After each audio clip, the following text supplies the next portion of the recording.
వందనాలండి. ఈరోజు ఫిబ్రవరి 25. దేవుని ప్రేమ ఎంత గొప్పదో కొన్ని నిమిషాలు మనం ధ్యానించుకుందాం, జ్ఞాపకం చేసుకుందాం.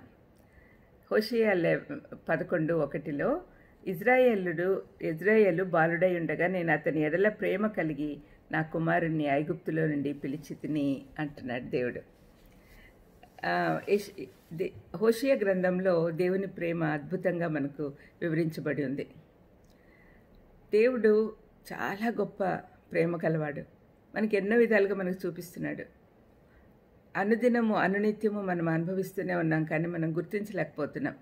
ఆయన ప్రేమ ఎంత గొప్పదో హోషేయ గ్రంథం ద్వారా మనకు వివరించబడింది. హోషేయ 11:1-4 వరకు చదవండి. ఈరోజు ఈ ఉదయకాలంలో మనం కొంచెం సమయం కేటాయించి దేవుని ప్రేమను గురించి ఆలోచించుకుందాం. స్వార్థరహితమైన దేవుని అగాపే ప్రేమ, స్వార్థమే లేని ప్రేమ, ఏమీ ఎక్స్పెక్ట్ చేయకుండా మనల్ని ప్రేమించే ప్రేమ. ఆ ప్రేమ ముందు ఎంత గొప్ప ప్రేమైనా నిలవలేదు. లేఖనాల్లోని ఒక వాక్యము, అందరికీ తెలిసిన వాక్యము, యోహాను 3:16 ఆయన ప్రేమ చక్కగా వివరించబడి ఉంది.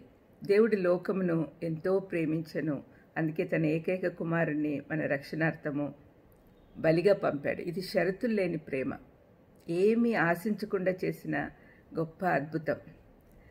హోషేయ 11:1-4 వరకు దయచేసి చదవండి. ఈ ప్రేమలోని 7 లక్షణాలు ఆ 4 వచనాల్లో ఉండేటి మీకు చూపిస్తాను. మొదటిది, దేవుని ప్రేమ యోగ్యతలు చూడదు. ఇజ్రాయేలును బాలుడై ఉండగా ప్రేమించాడు. బాలుడు అంటే తెలివి లేకుండా, శక్తి లేకుండా, యోగ్యత లేని స్థితిలో, నిస్సహాయ స్థితిలో ఉండగా వారిని తన కుమారునిగా చేసుకున్నాడు. మనం కూడా పాపులమై ఉండగా మన కోసం ఈ లోకానికి వచ్చాడు యేసయ్య. రెండవది, దేవుని ప్రేమ కరుణతో నిండినది, మేలు చేయనది. ఇజ్రాయేలీలు ఐగుప్తు బానిసత్వంలో ఉన్నప్పుడు వారిని కరుణించి బయటికి తెచ్చి వాగ్దాన దేశంలోకి నడిపించాడు.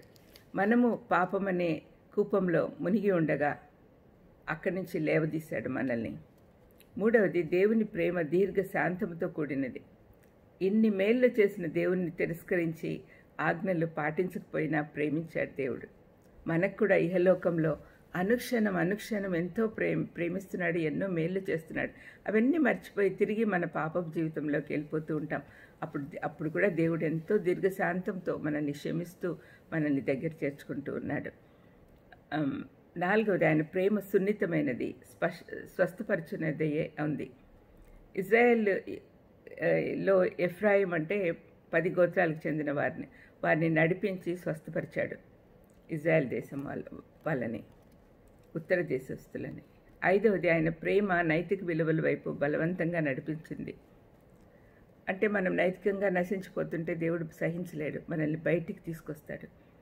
ఆరవది, ఆయన దేవుని ప్రేమ భారం తగ్గించేదిగా ఉంది. ఐగుప్తు దాస్యపు కాడి కింద ఉండి తప్పించాడు.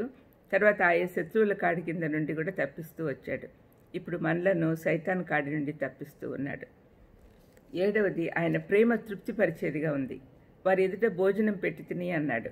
యెహెజ్కేలు 36:29 మీకు కరువు రానియక ధాన్యం నాకు ఆజ్ఞ ఇచ్చి అభివృద్ధి పరతును అన్నాడు. దేవుడు ఇవన్నీ మనకు కూడా చేస్తున్నాడు. ఆయన ప్రేమ చాలా గొప్పది. ఈ లోకపు అన్ని ప్రేమలు కలగలిపిన ఆయన ప్రేమకు సరితూగవు. మనం ఆయన ప్రేమను అర్థం చేసుకొని ఆయనని ఇంకా ఎక్కువగా ప్రేమించాలి. ప్రార్థన చేసుకుందాం. దయామేడా యేసునాయనా స్తోత్రం ప్రభువా. తండ్రి, ఇంత గొప్ప ప్రేమ కలిగిన మిమ్మల్ని దేవుడిగా కలిగి ఉన్నందుకు మేము ధన్యులం తండ్రి. మమ్మల్ని ఆశీర్వదించి మీ దయతో నింపమని యేసుక్రీస్తు నామమున వేడుకుంటున్నాను తండ్రి. ఆమేన్. God bless you.